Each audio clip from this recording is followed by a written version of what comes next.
창세기 1장 1절 같이 한 목소리로 합독하겠습니다. 시작. 태초에 하나님이 천지를 창조하시니라. 아멘. 지난주에 좀 말씀드린 것들 요약하고 이제 창세기에 대한 거 좀 주해들을 좀 이렇게 해나갈 건데요. 일단 지난주에 말씀드린 것처럼 이제 예수 그리스도로 말미암아서 구약에서 하나님의 구속에 대해서 이스라엘의 종말에 대해서 이야기했었던 것들이 새롭게 재정의됐다라고 이야기했습니다. 이스라엘이 만국을 통치하는 왕적인 지위를 차지하게 되고 모든 국가, 모든 민족들이 그 앞에 무릎 꿇게 된다라고 했는데 그 왕적인 축복이 이스라엘에게 종말에 나타나기 위해서는 반드시 종말론적인 회개, 종말론적인 돌이킴이 있어서 순종이 먼저 따라야 된다라고 이야기를 했죠. 근데 이스라엘은 역사적인 아브라함의 시인 이스라엘은 그걸 실패했다라고 이야기했습니다. 결국에는 실패로 끝나는 거예요.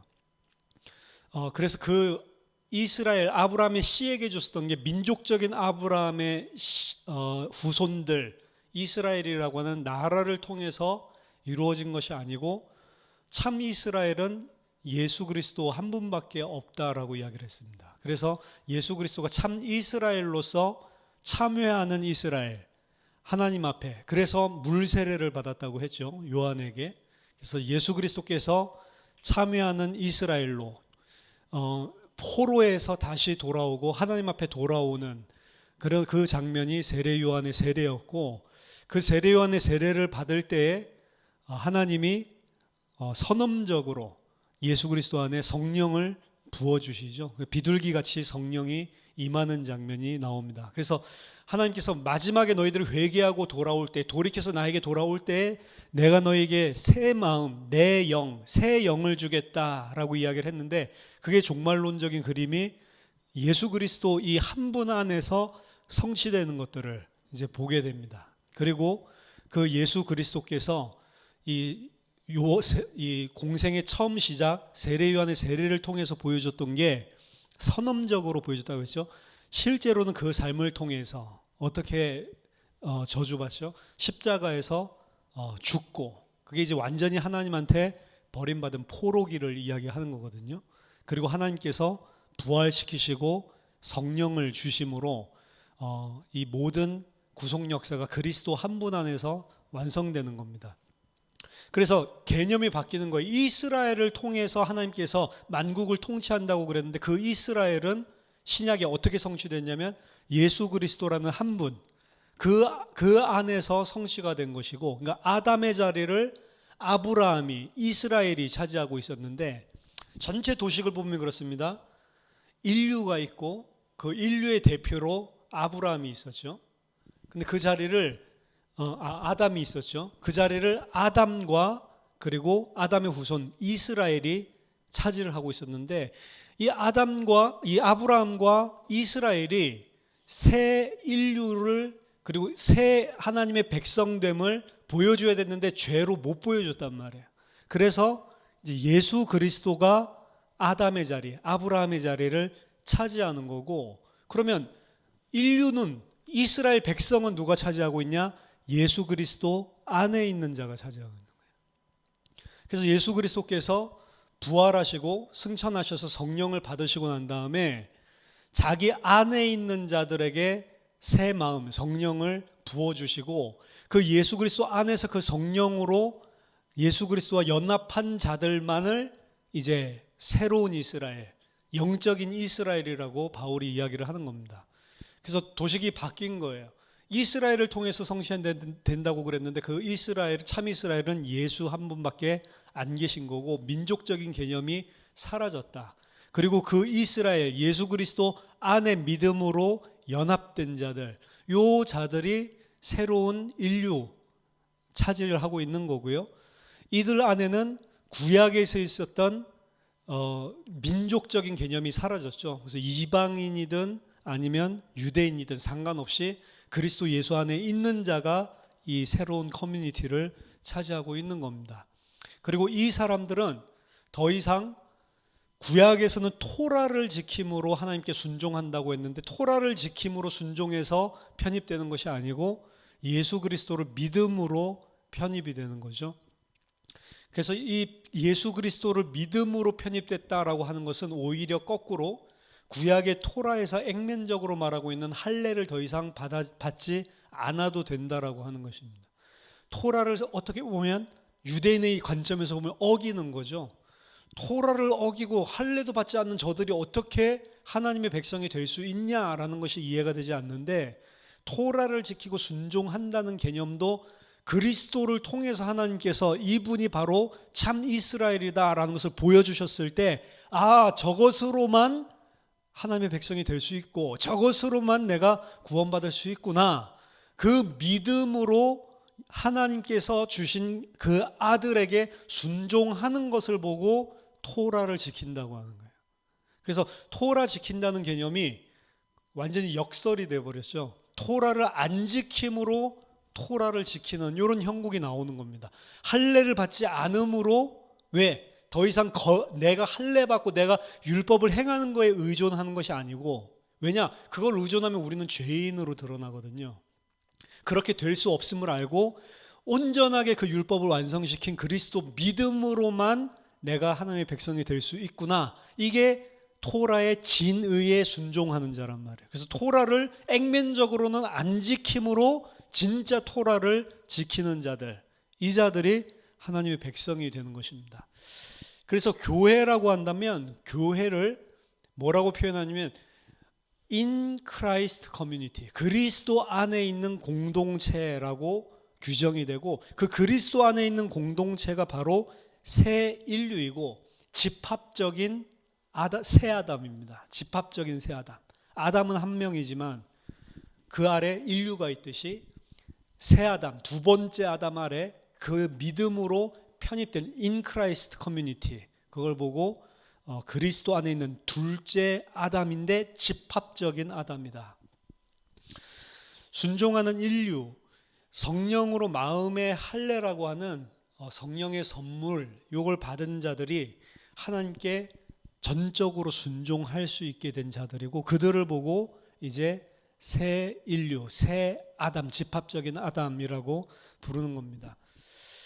그럼에도 불구하고 우리는 여전히 아담 속에 있죠.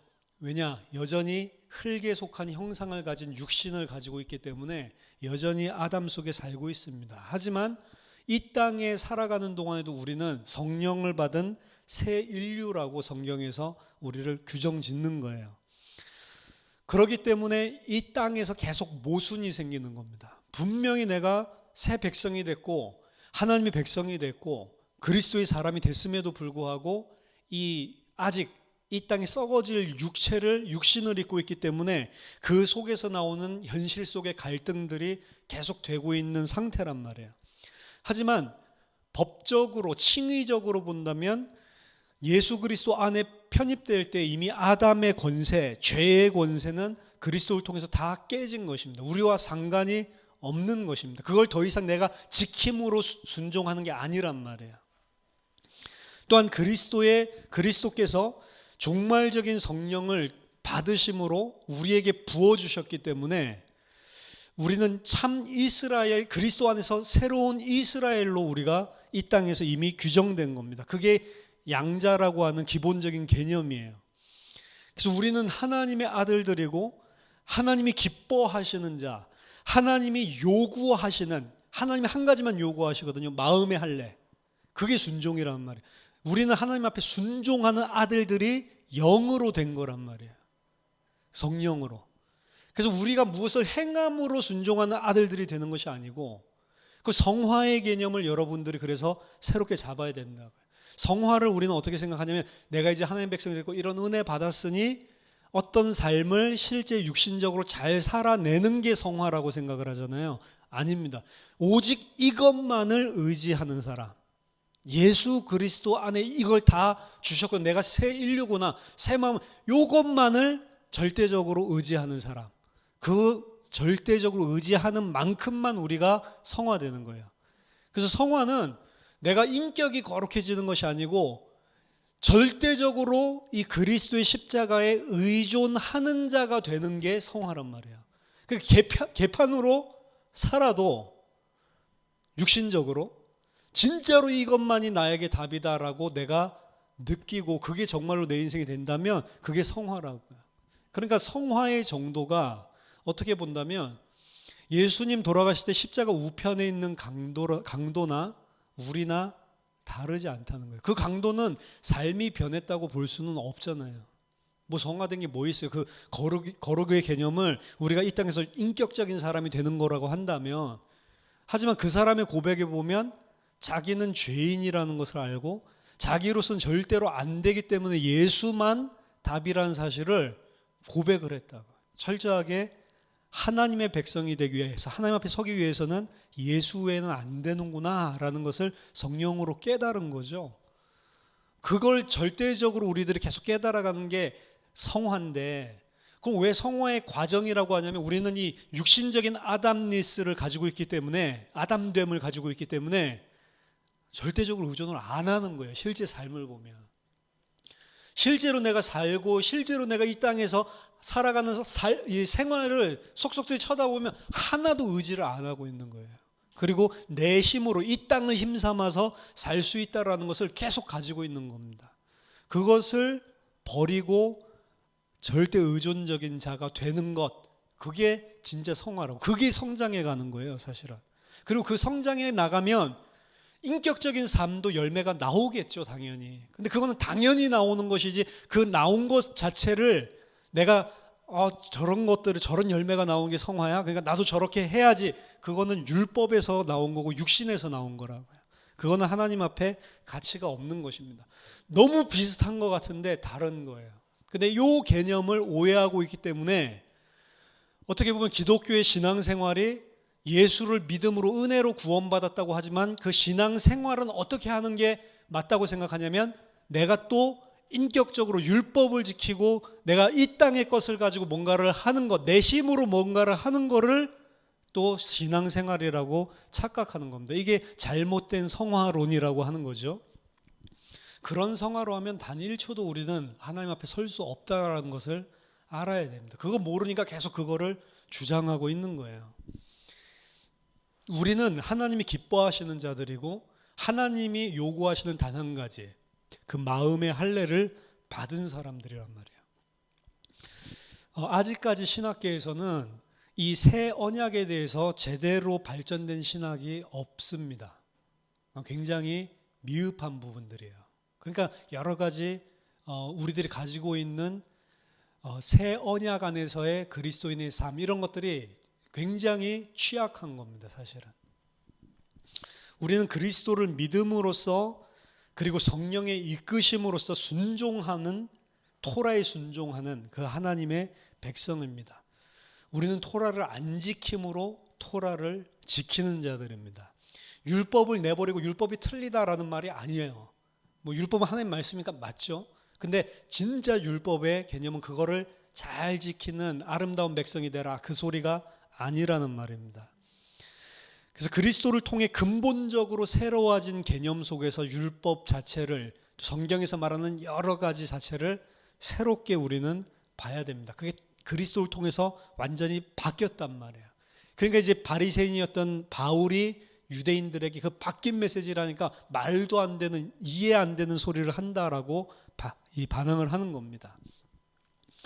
아담이 실패함으로 그의 역할이 아브라함과 그의 씨에게 주어졌죠. 하지만 마지막 종말에는 그 이스라엘의 아담니스가 완전히 제거되기 위해서 극심한 심판을 받고 그들이 하나님 앞에 돌이켜올 때 새로운 마음, 새 영을 주신다고 했는데, 그것이 그리스도 예수 안에서만 성취되었습니다.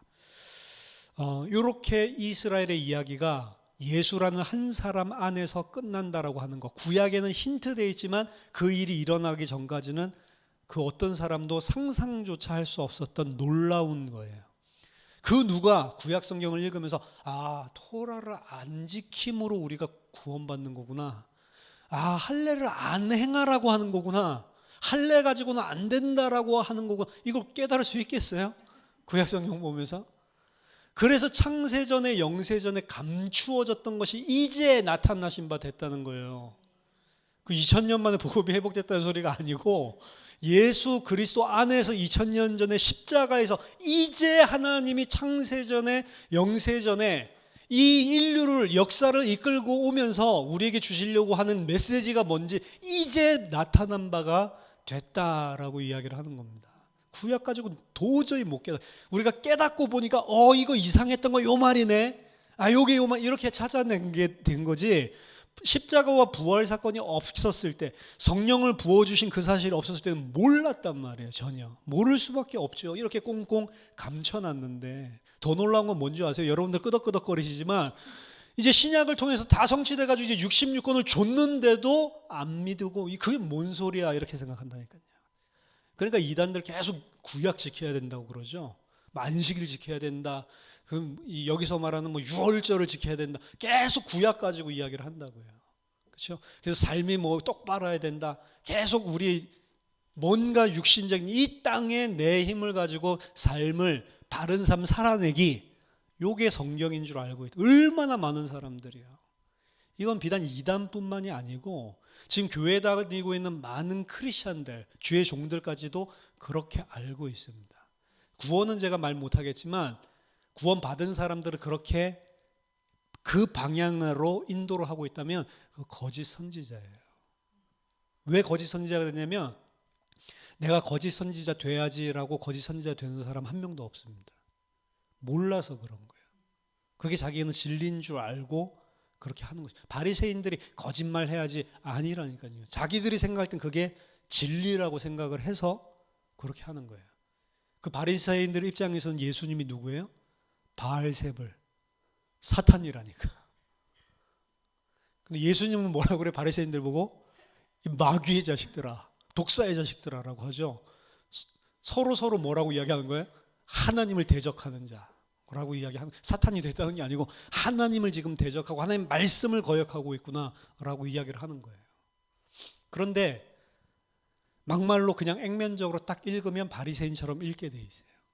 바리새인이 읽는 게 가장 너무 이해하기 쉬운 액면적인 이야기라고 하죠. 이스라엘의 이야기.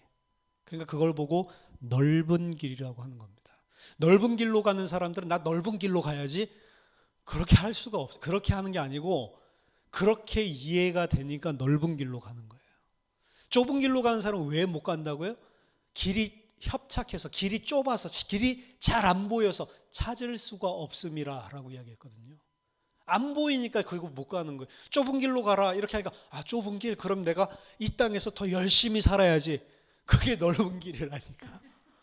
이게 참, 그러니까 이 말씀을 알고 이 말씀이 그렇지, 토라를 안 지킴으로 우리는 토라를 지키는 거지, 이 역설이 이해되는 것은 성령이 아니면 불가능하다라고 이야기를 하는 겁니다. 그래서 이스라엘에게 있어서 이 마지막 종말은 놀라운 것이에요. 이스라엘이 역사의 마지막에 일어날 거라고 생각했던 내용 자체도 바뀌었고, 또 역사의 마지막 심판 때에 일어난다고 생각했었던 그 마지막도 역사의 끝에 안 일어나고 중간에 일어나 버렸네. 그렇죠? 2000년 전에 아직 역사가 안 끝났잖아요. 역사 중간에. 역사의 종말이 이미 그리스도 안에서 일어났고, 그때부터 종말이 시작돼서 이제 완료되는 또 한 번의 종말이 있다라는 이 두 번의 종말이죠. 어떻게 보면 이것은 이스라엘에게 있어서 완전히 새롭고 놀라운 개념인 것입니다. 그리스도 안에서 새로운 순종은 토라를 지키는 것을 의미하지 않습니다. 이 또한 완전히 놀라운 대반전이죠. 그리고 이 새 언약에 이방인들이 포함되었다는 것, 이스라엘이 상상도 못하는 것입니다. 왜냐하면 여러분 느헤미야서나 이런 데 보세요. 이방인들이랑 결혼했던 사람들 다 이혼시키고 그게 하나님 앞에서 우리가 율법으로 하나님 앞에 돌아왔다라고 막 이렇게 잘한 것처럼 설명하고 있거든요. 그런데 구약을 가만히 쳐다보면 다 이방인에 대한 약속이 숨어져 있어요. 절대로 하나님의 백성의 총회에 들어오지 못하리라. 모압인데, 근데 다윗의 조상 가운데 이 모압 여인이 들어와 있고 이렇게 하나 둘씩 숨어 있다고. 전 이스라엘이 하나님 앞에 심판을 받을 때 오히려 나아만 같은 아람 장군이 싹 편입되고 이걸 갖다가 조금씩 보여준 것들이 있단 말이에요. 그러니까 길이 협착하고 조금에서 찾아낼 수 있는 사람이 없어서 그렇지 처음부터 사실은 이 이야기를 하고 있었던 겁니다. 이 새롭고 이상한 이스라엘, 유대인의 입장에서 봤을 때 이상한 말도 안 되는 이스라엘이죠. 이 자들이 바로 신명기 30장과 구약에서 약속하고 있는 마음의 할례를 받은 자입니다. 하나님의 의도는 뭐냐? 하나님의 의도는 순종하는 인류를 창조하는 거예요.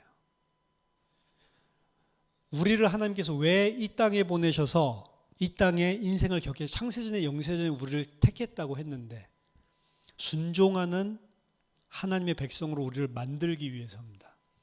그리고 그 순종하는 하나님의 백성이라는 건 나를 절대로 하나님 앞에 내세우지 않고 나는 아무것도 아닌 것을 알고 오직 그리스도 십자가만 딱 붙들고 그 뒤에 숨는 자, 하나님을 하나님으로 나를 피조물로 완전히 순종하는 것, 그게 하나님이 만드시기 위한 인류예요. 그 인류가 그리스도와 함께 만물을 다스리게 돼 있다. 그게 이 창세기부터 나온 거예요. 창세기 1장에 만물을 통치하는 바이스제런, 하나님의 대리 통치자로서의 인간. 그리고 창세기 2장에 하나님 앞에 순종하면서 내가 하나님의 자리에 앉지 않고 순종함으로써만 그 하나님의 백성, 하나님과 함께 할 수 있는 자, 요거를 처음부터 이야기했고 그게 요렇게 완성이 돼 나가는 것입니다. 이 두 가지가 바이스제런, 하나님의 대리통치자로서 왕권을 누리는 하나님의 아들, 그리고 순종하는 자로서의 하나님의 아들, 이 두 가지가 구약 전체에 묻어있는 개념이에요. 오경의 종말의 구속에 대한 비전은 이스라엘, 유다가 열국을 통치하고 이스라엘, 유다가 하나님께 순종하고 복종하는 자가 될 것이라는 겁니다. 그게 그리스도 안에서 그리고 그리스도 안에 연합한 자들 안에 이루어지는 것입니다. 따라서 지금 이렇게 성경 전체를 개관해서 살펴보는 것을 보고 구속 역사적인 관점에서 본다라고 하는 거예요. 히스토리아 살루티스. 살루티스가 구속이고 히스토리아가 역사. 지금까지 많은 성경 읽기는, 개혁주의 성경 읽기는 거의 다가 구속 역사적인 관점이 아니고 구원의 서정에서 성경을 읽었단 말이에요. 나한테 구원이 어떻게 성취될 수가 있는지, 어떻게 적용되는지 그 관점에서 성경을 읽는 것들이 너무 굳어졌단 말이에요. 근데 딱 까놓고 한 가지를 선택하라고 한다면 성경은 우리 개인 구원에 별 관심이 없습니다. 그거 관점으로 써진 책이 아니에요. 하나님이 어떻게 그 백성들을 구원하시고 어떻게 구속을 완성하는지를 보여주는 구속 역사적인 이야기지 개인 구원을 어떻게 받지 그거 적용하는 책이 아닙니다. 물론 그 속에 그런 것들 내용들이 있죠. 그거 충분히 추론할 수가 있죠. 근데 그거 위주로 읽는 책이 아니라고요. 따라서 우리가 구약 성경을 보는 새로운 재정립을 이 히스토리아 살루디스, 구속 역사적인 관점으로 재정립하는 것들이 굉장히 중요합니다. 어떻게 구약이 그래야 신약에서 성취되고 절정에 이르는지 이것을 알 수가 있는 겁니다. 실제로 우리가 이 안에서 볼 때 양자가 되었다라고 하는 것도 아직과 이미 우리가 양자가 되고 하나님의 백성이 됐지만 아직의 영역이 존재를 하고 있죠. 그래서 뭘 우리는 바라봐야 되냐면 내가 그럼 어떻게 잘하지? 이걸 바라보는 게 아니고 하나님이 이걸 어떻게 완성시키지? 그 관점에서 봐야 된다. 근데 그 관점에서 안 보잖아요. 계속 우리는 내가 약하면 이 약한 것들을 갖다가 어떻게 하지? 죄스럽다 회개하고 이 약한 것들을 내가 좀 잘하면 약간 힘나고 이게 지금 다 진짜 토라에 순종하는 자가 안 되게 지금 우리 관점을 갖다가 가로막고 있는 거라. 근데 구속 역사적으로 보면 어떻게 이 안 되는 자가 어떻게 완성되는지를 알잖아요. 어떻게 완성돼요? 내가 잘해서요? 아니요. 내가 그리스도 안에만 딱 숨음으로 되는 거잖아요. 그게 구속 역사의 완성 이야기라고요. 그렇게 봐야 개인적인 신앙생활도 그 히스토리아 살루디스 관점 안에서 나와야 진짜 성경에서 말하는 거랑 딱 맞아 떨어지게 돼 있어요. 근데 그렇게 안 하니까 종교적인, 율법적인, 윤리, 도덕적인 세상 이 땅의 관념들이 섞여 있단 말이에요. 제가 근본신앙 강의하면서 계속 이야기했죠. 섞여 있다. 틀린 거 아니고 그 말하는 요소들이 뭔가 맞는 것들을 이야기하고 성경 가지고 이야기를 하는데 섞여 있다 다. 기도도 섞여 있고 헌금하는 것도 섞여 있고 다 섞여 있단 말이에요. 뭔가가. 그 뭐가 섞여 있냐라고 본다면 지금 말하는 거예요. 토라를 어떻게 지키냐, 이게 다 섞여 있다고. 유대인의 관점과 성경에서 말하는 관점, 이 두 가지가 우리도 섞여 있는 거예요. 왜 섞여 있냐? 우리는 그렇게 살아왔어요. 그게 인류예요. 이 땅에 있는 사람들은 다 그렇게 살 수밖에 없어. 생리 구조가. 그러니까 우리도 모르게 그게 하나님의 뜻인 줄 알고 그렇게 인도받고 있는 것입니다. 따라서 지금 우리가 양자가 되었지만 아직 안 된 부분들을 이루어가는 이 부분은 성화의 범주인데, 그 성화도 우리가 새롭게 자각을 해야 된다. 자, 이렇게 해서 오경 전체적인 오경 신학에 대한 부분들을 마치고 이제 창세기, 출애굽기 이렇게 좀 세부적인 것들로 들어가서 살펴보도록 하겠습니다. 태초에 하나님이 천지를 창조하시니라. 이게 이제 창세기죠. 현재 창조에 대해서는 논쟁이 있는데요.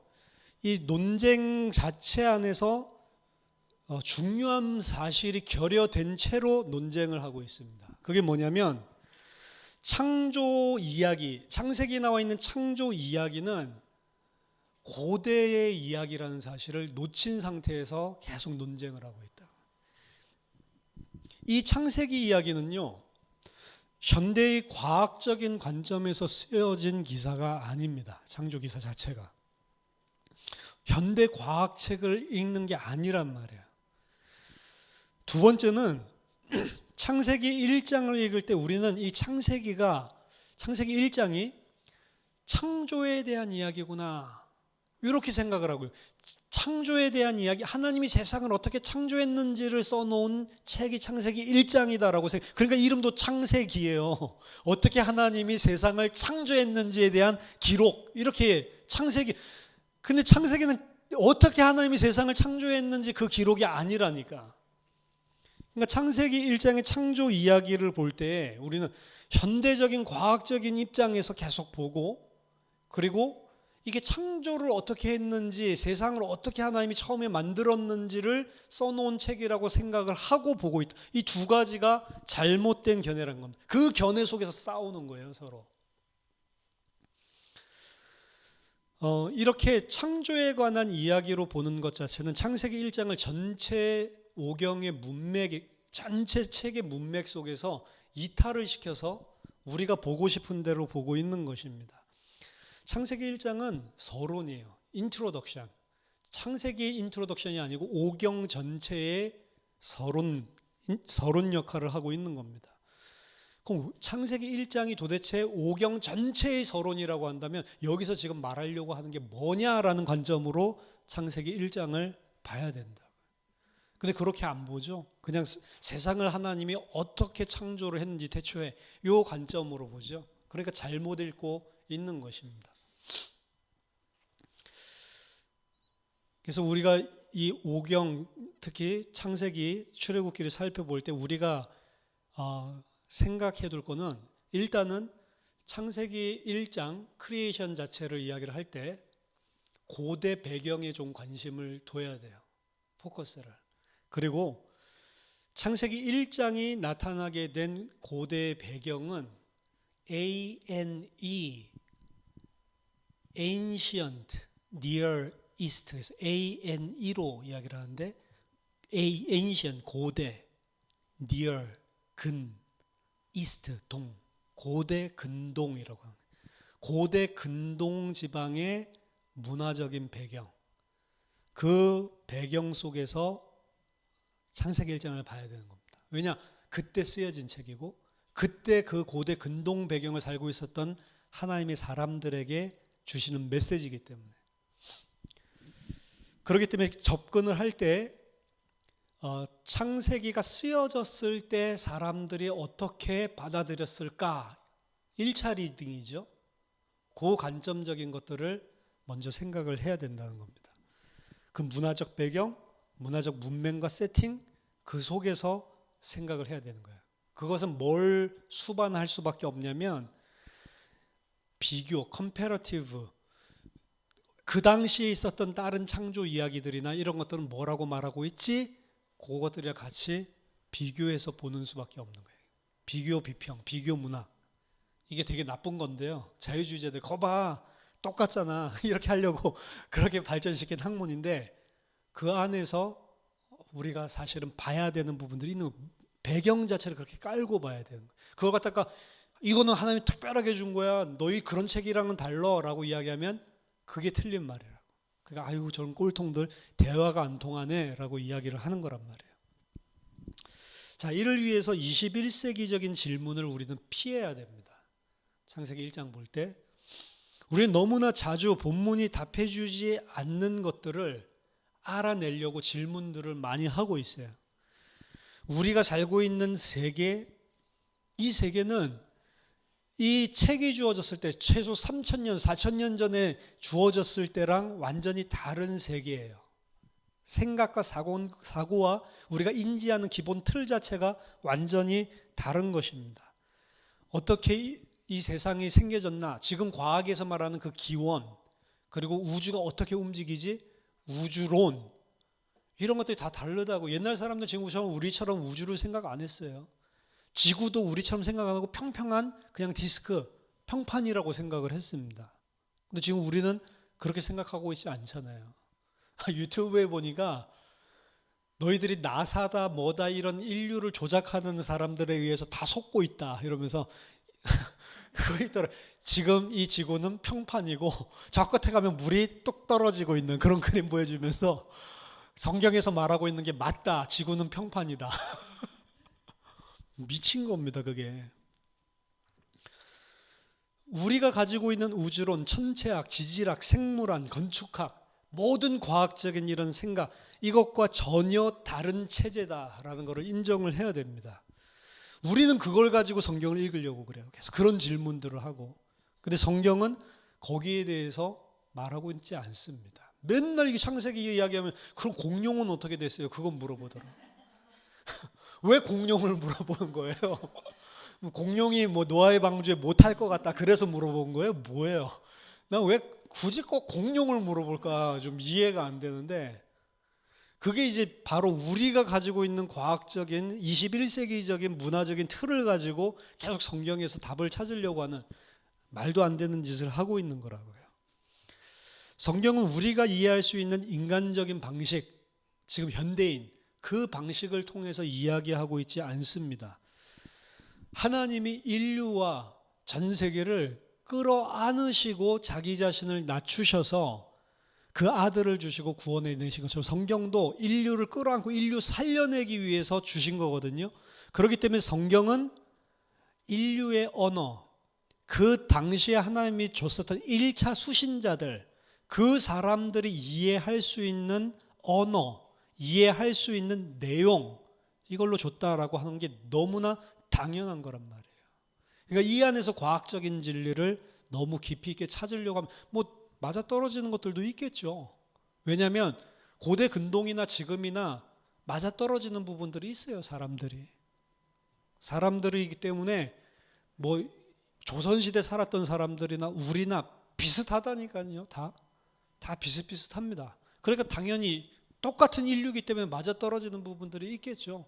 그리고 그들은 막 완전 바보냐 그러지 않겠죠. 이 사람들이 보는 자연 속에서 보는 뭐 이런 과학이나 이런 것들이 지금 현대인이랑도 똑같은 것들이 있어요. 근데 근본적으로 다른 부분들이 있단 말이에요. 현대 과학이 발달하기 전에, 근대 과학이 17세기 뭐 이때 뭐 뉴턴 이렇게 막 발전하기 전과 그 후가 달라진 게 있단 말이에요. 세계관 자체가.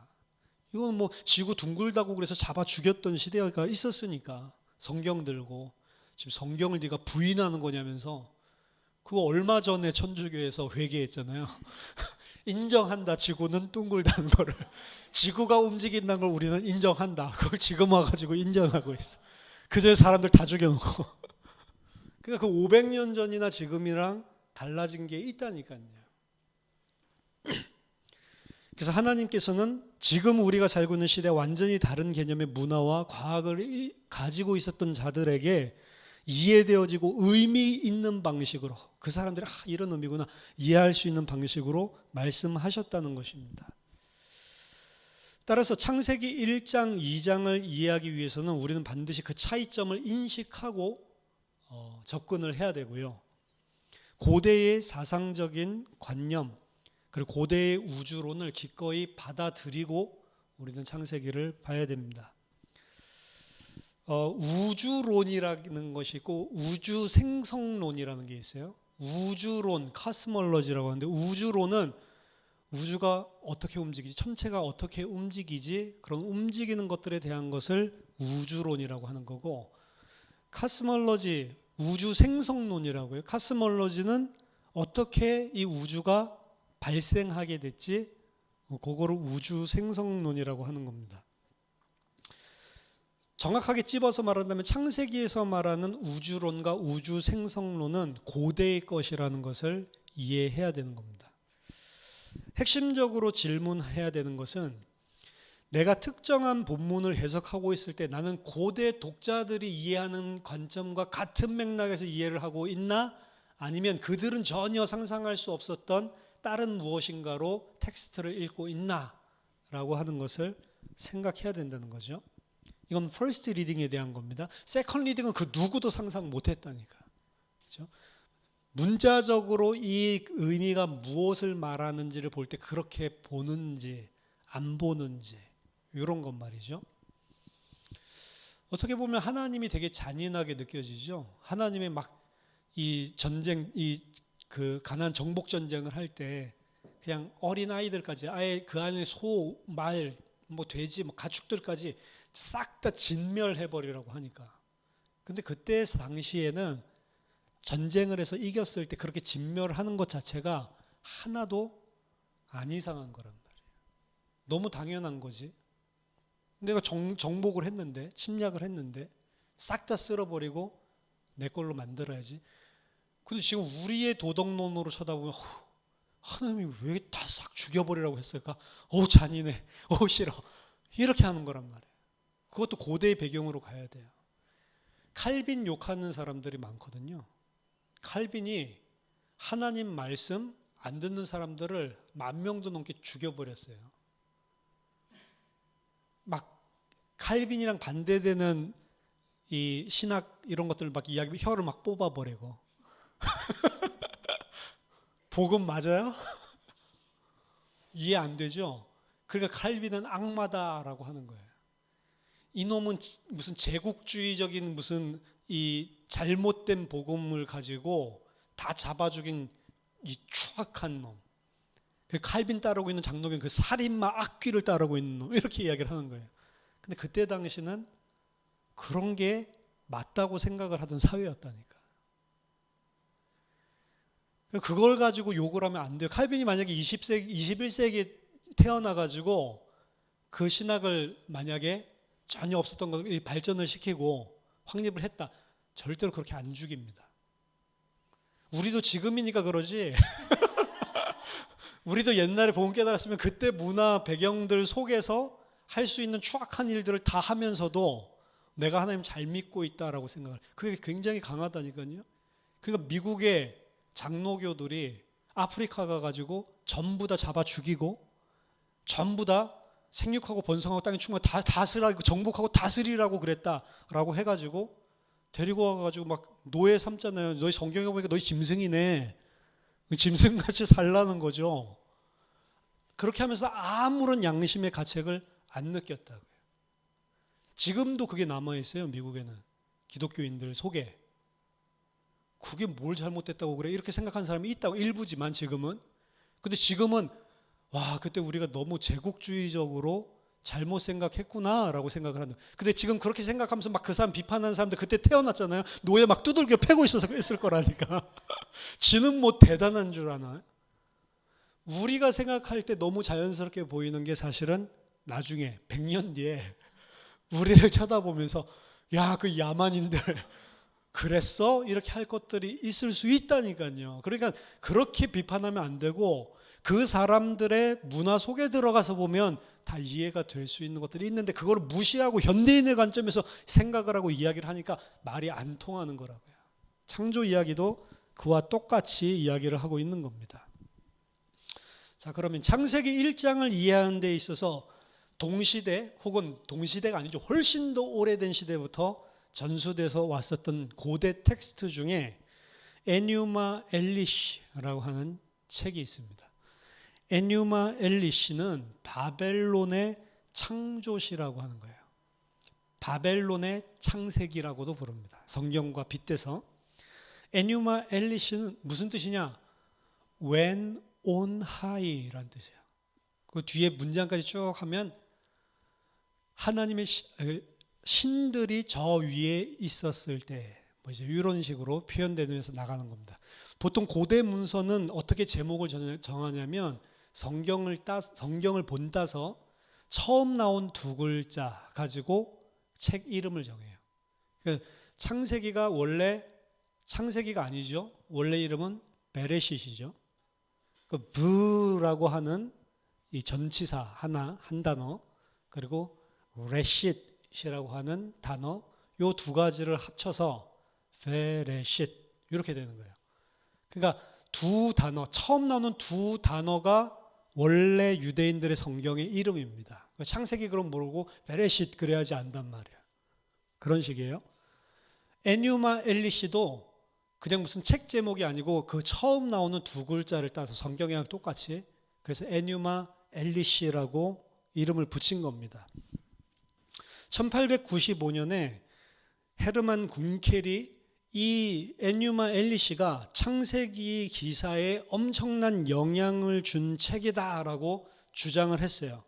그 후로 학자들의 엄청난 관심을 쏟게 되고 여기에 그들이 엄청난 영향을 주게 됩니다. 심지어 골든 웨넘이라고 하는 굉장히 중요한 복음주의자 신학자가 있어요. 이분마저도 이 WBC 카멘터리를 주석을 썼는데 거기 쓴 창세기 주석에서도 이러한 생각을 반영하고 있을 정도로 하여튼 1900년대 초반에는 한 50년 동안은 무지막지한 영향을 줬고 그 이후에도 이 영향은 가시지 않습니다. 그때부터 이제 새롭게 보는 눈들이 띄어졌던 왜냐 그 전에 고대 텍스트가 없었거든요. 갑자기 19세기 말에 고대 텍스트가 무더기로 발견되면서 이거 뭐야? 창조 이야기가 나오네? 창세기뿐만 아니라 고대 텍스트에 있었던 창조 이야기를 우리가 새롭게 발견을 하게 된 거예요. 그러니까 이게 영향을 끼칠 수밖에 없는 거죠. 자, 에뉴마 엘리시는 그 이야기 자체는 근본적으로 신들 간에 있었던 전쟁 이야기예요. 그 신들은 누구냐면 하늘에 살고 있는 신들 그리고 나쁜 악의 세력은 바다에 살고 있는 물의 신 티아맛이라고 하는 존재입니다. 티아맛이라고 하는 것은 아카디아어에서 파생돼서 나온 단어인데요. 이 티아맛이라고 하는 단어 자체가 어디에서 왔냐면 그 뿌리가 티함이라고 하는 루트에서 온 거예요. 티함.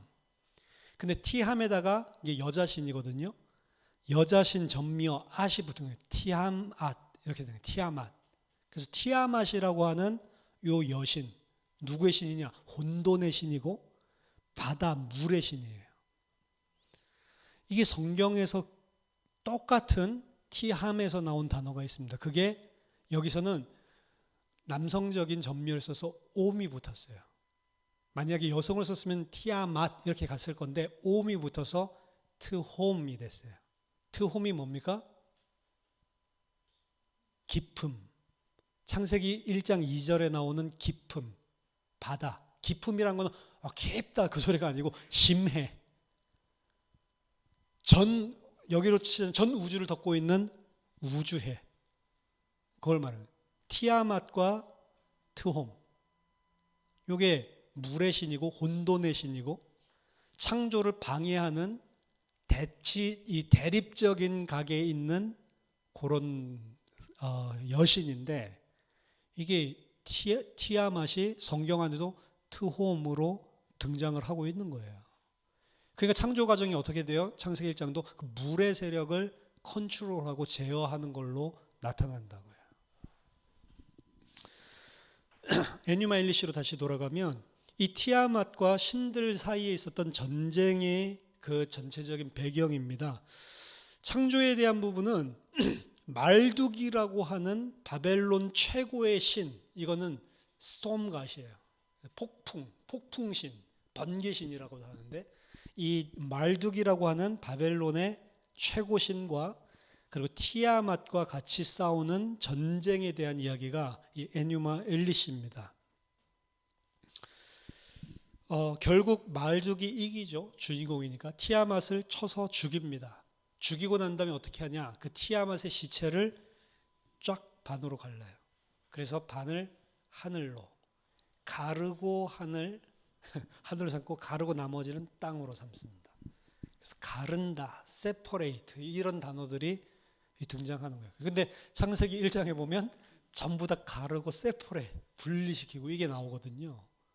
그리고 하늘 만들 때 어떻게 해요? 쫙 갈라버리잖아요. 물을. 그러니까 투홈을 가르잖아요. 물을 갈랐다는 거는 티아맛을 가르잖아요. 똑같은 이야기잖아요. 이게. 그리고 이거 뭐야 이거 비슷하네? 이런 게 보일 수밖에 없는 거죠. 그래서 이 텍스트의 목적은 뭐냐? 에뉴마 엘리시의 목적은 어떻게 이 세상이 만들어졌다라고 하는 코스몰로지를 이야기하려고 하는 게 아니란 말입니다. 그 목적은 창조 자체가 어떻게 일어났는지 정보를 주려는 게 아니고 왜 말둑이 바벨론의 국가신이 되었으며 왜 우리는 말둑만을 섬기고 왜 우리는 말둑을 찬양해야 되는가를 설명해 주기 위한 거예요.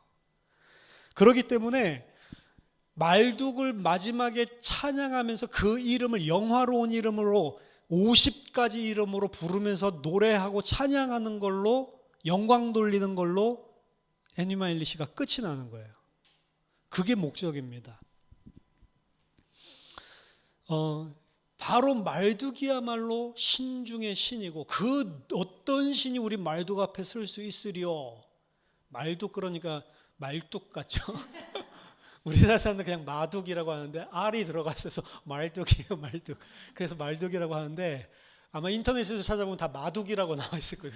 우리 목사님 왜 말뚝이라고 해? 말둑이 더 맞습니다. 그래서 티아맛을 무찌를 수 있는 신이라면 그 신들이 자기들은 도저히 티아맛을 이 혼돈의 신을 못 이기겠으니까 그 신을 우리가 최고의 하이갓으로 만들겠다. 최고의 신. 이렇게 하니까 누가 나서겠냐라고 하는데 티아맛이랑 싸우다가 맞아 죽을까 봐 아무도 못 나서는데 말둑이 딱 말둑이 아마 티아맛의 손장가 그럴 거예요. 나와서 내가 싸우겠다 해가지고 내가 이기면 너 뭐 해줄래? 최고 신으로 우리가 섬길게. 그럼 내가 한번 하겠다 해서 이기는 그런 겁니다. 그래서 말둑을 어떻게 우리가 최고의 신으로 영화롭게 섬겨야 되는지 그 배경을 설명하고 말둑을 찬양하도록 만드는 그 목적으로 쓰여진 것이 바로 에뉴마 엘리시입니다. 창조 자체가 포커스가 아니란 말이에요. 아시리아 사람들은 언제 때 사람들이냐면 BC 800년, 700년 요때 있었던 사람들이에요. 아시리아 사람들은 우리 성경에 아수르라고 나오죠. 요 말둑 이야기를 그대로 받아들여서 이 말둑 대신 아수르라고 하는 자기네 신 이름을 집어넣어 가지고 똑같이 사용하기도 했습니다. 그러니까 그때 당시에 최고의 강대국이었던 아시리아, 바벨론 여기서 다 그런 이야기들을 다 쓰고 있는 거예요. 그리고 그 두 나라의 영향력은 고대 근동지방에 지대했거든요, 사실은. 그러니까 모두 다 이런 이야기들을 다 알고 있다라고 보면 되는 겁니다. 아수르 역시 자기들의 창조에 대해서 이야기하려고 하는 게 아니고 자기네들 국가신을 영화롭게 하기 위해서 그런 일을 한 겁니다. 따라서 엄격하게 말한다면 이 텍스트, 우리가 가지고 있는 텍스트도 그렇고 그리고 아수르나 바벨론이 가지고 있었던 텍스트도 그렇고 엄격히 말하면 그건 창조 텍스트가 아니란 말이에요. 창조를 말하고 있는 문헌이 아닌 것입니다. 그래서 일반적으로 우리가 생각하는 창조의 개념에서 보는 그런 창조 이야기가 아니다. 그럼 창세기 1장도 그런 창조 이야기가 아니라는 거죠. 오늘 좀 시간이 없으니까 한 가지 더 이야기를 드리면, 그 창조 이야기는 우리가 창세기 1장을 읽을 때 보통 뭐라고 말하죠? 바라라고 하는 것은 무에서 유를 창조하는 거다라고 이야기를 하죠. 그래서 바라의 주어는 항상 엘로힘, 하나님만이 바라의 주인공이 된다. 이런 것들을 그래도 좀 설교를 많이 들어보신 분들은 한 번 정도는 들어봤을 겁니다. 그래서 바라, 사람은 할 수 없는 거다. 그 바라는 무에서 유를 창조하는 거다라고 하고, 이 창세기 1장을 바라 텍스트라고 생각을 하거든요. 그래서 무에서 유를 창조한다. 그걸 보고 creation ex nihillo라고 하는 거예요. ex는 from, out of 라는 그런 전치사고요. 아마 그 라틴어일 겁니다. nihillo라고 하는 것은 nothing. 그러니까 creation from nothing. 아무것도 없는 거에서, 무에서 유를 창조하는 거. 우리 사람과 하나님 비교할 때 하나님은 무에서 유를 창조하시는 분이지만 우리 인간은 유에서 뭔가 창의성을 해서 유에서 뭔가 새로운 것으로 창조하는 것이지 하나님과 같을 수 없다, 이런 비교를 할 때 이야기를 많이 하는 건데, 창세기 1장에서 창조한 창조는 엑스 니힐로입니까? 아닙니까? 텍스트 자체로 봤을 때 아니란 말이에요. 자신이 없죠? 하나님이 기품을 창조하는 장면이 나왔어요, 안 나왔어요? 네? 안 나왔습니다. 기품은 그냥 거기 있다고. 그냥 창세기 1장 2절에 있는 줄도 몰랐는데 그냥 거기에 있는 걸로 상정을 하고 툭 튀어나온단 말이에요. 그러니까 고대 창조 이야기와 똑같은 겁니다. 이 말둑 이야기도 그렇고 아수르 이야기도 그렇고 고대 창조에 대한 이야기들을 하는 데 있어서는 엑스 니힐로라는 개념이 없어요. 물이 항상 처음에 있어요. 그 물은 어디서 왔냐 몰라요. 근데 있어요. 그냥 무조건 있어요. 성경에서도 갑자기 물이 있는 겁니다. 그거 창조했다 말이 없어요. 그럼 성경 자체에서 엑스니힐로가 없냐? 엑스니힐로 말하는 다른 구절들이 있어요. 근데 창세기 1장의 이야기에서는 최소한 엑스니힐로 이야기는 아닙니다. 그래서 여기서 말하는 태초에라고 하는 태초랑 요한복음 1장에서 말하고 하는 태초에라고 하는 것은 다른 태초에입니다.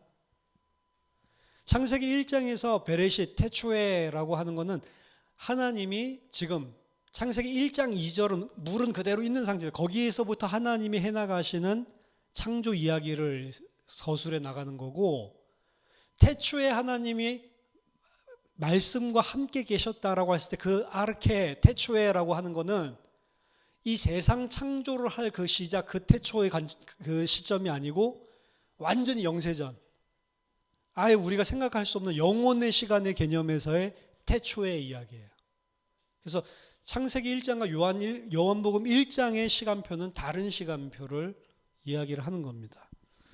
고대 근동지방의 창조 이야기들은 최종적인 근본 물질이 분명히 물이라는 형태로 최초의 물질이 있었는데 그게 어디서 나왔지라는 관심은 전혀 두지 않고 그냥 그건 처음부터 있었던 상태로 이야기를 하고, 그 물의 상태를 제압하는 것들을 통해 창조가 이루어지는 과정을 보여주고 있는 거예요. 근데 그런 배경들을 창세기 1장에서도 그대로 보여주고 있는 것입니다. 마지막 한 가지만 더 말씀드리면, 그 창조 이야기는 반드시 고대 근동지방에 있었던 창조 이야기는 띠오마키라고 하는 것은, 띠오는 데오스 신이죠. 마키는 전쟁입니다. 띠오마키, 둘이서 싸우는 매치, 영어의 매치라고 보면 돼요. 신들 간의 이 전쟁, 띠오마키라고 하는 띠임을 항상 배경에 두고 창조 이야기를 하고 있는 거예요. 따라서 에뉴마 엘리시는 신들 사이의 전쟁을 통해서 창조되는 과정을 보여주고 있죠. 폭풍신이 바다신을 제압하고, 다른 모든 신들 위에 최고의 신으로 격상하게 되는 결말, 이런 것들이 지금 아수르도 영향을 주고 바벨론에서 해서 고대 근동 전체에 영향을 주니까 가나안도 당연히 영향을 받았겠죠. 가나안은 문자를 오래전부터 가지고 있었던 그런 동네입니다. 가나안도 이 영향을 받았어요. 그래서 다 가나안에서는 바알이 이 위치를 차지하고 있는 거예요. 그래서 바알이 바다신 욤과 싸우는 겁니다. 이 바알도 폭풍신이에요. 말뚝이랑 똑같아요. 폭풍신인 이 바알이 바다의 신인 욤이라는 게 바다라는 뜻이에요. 바다와 싸우는. 또 바알이 라탄과 싸우는. 라탄이 성경에서는 어떻게 발전되냐면 레비아탄이 되는 거예요. 그래서 바알이 라탄과 싸우는. 레비아탄은 어디 살아요? 바다에 산다고. 똑같은 티아마, 이게 똑같은 줄기들을 보여주고 있는 겁니다. 그래서 라탄이라고 하는 바다 괴물을 이기는 것 속에서, 그러니까 이게 똑같이 가나안에도 그대로 다 동일한 이런 창조 이야기들이 묻어 있는 것입니다. 이집트는 어떨까요? 이집트는 또 하나의 새로운 그 강력한 남쪽에 있는 문명인데, 이집트의 텍스트조차 창조는 전형적으로 바다에서 일어나요. 바다에서 산이 육지가 올라오는 것으로 창조가 시작된 걸로. 항상 바다를 끼고 있고 그 바다 아래서 육지가 올라오는, 그게 이제 창세기 1장 이야기란 말이에요. 제가 여러 번 설명했기 때문에 들어보신 분들은 다 아시겠죠. 따라서 바벨론을 여러분 생각해보세요. 바벨론에 바다가 있습니까? 없습니까? 지도가 없어서 못 보여드리겠는데, 바벨론은 가나안 땅이 이렇게 있으면 저쪽 동쪽에 있단 말이에요. 바다가 없단 말이에요. 근데 왜 바다 이야기가 그렇게 들어왔냐? 이제 이런 것들이 상당히 좀 퀘스천 마크가 있는 그런 부분이기는 합니다. 이제 그것을 페니키아에서 그 아이디어를 언제 가져왔을 것이다 라고 보통은 학자들은 생각을 하고 있는데, 실제로